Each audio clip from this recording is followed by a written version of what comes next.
Hi అండి. నమస్తే. మామిడికాయ అండి తొక్కంతా తీసేసాను. మా తోటలో ఏవేనండి. ఆ తోటలో ఉంటే భలేగుంటదండి. విలేజ్ ఉన్నప్పుడు తోటలోనే ఉండేవాళ్ళమండి. ఈ సమ్మర్‌లో చక్కగా భలేగుండేది. ప్రతి సంవత్సరం వెళ్తామండి. ఈ సంవత్సరం ఇంక వెళ్ళలేదు. సరిగ్గా లేవండి కాయలు. ఓకే అండి. కాయల్ని అలాగా ఆ పీట పైన మనం క్యారెట్ తురుములాగా తురుముకుంటే మనం ఈజీగా అయిపోతుందండి. చూడండి కలర్‌ఫుల్‌గా ఎంత మంచిగొచ్చిందో. తినాలన్నంత కలర్‌ఫుల్‌గా ఉందండి.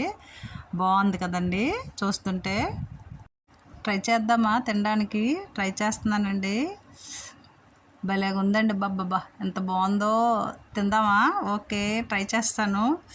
నోటి దగ్గర పెడతానండి. ఇది తినేయాలన్నంత అబ్బా! ఓవర్ యాక్షన్ అండి. ఒక ఆమె అన్నదిలెండి ఓవర్ యాక్షన్ అని. అమ్మో! తినలేనండి బాబోయ్! మీరు తింటారేంటి?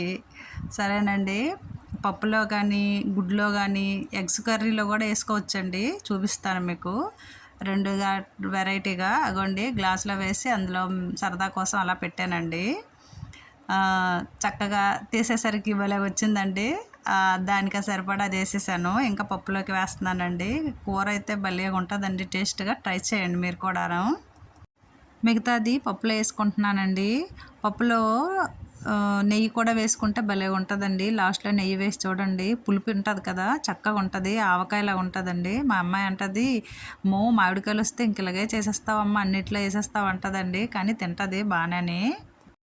చూసారా కలర్ఫుల్గా వచ్చింది. చక్కగా ఉంటుందండి. మీరు కూడా ట్రై చేయండి. ఓకే. Thank you.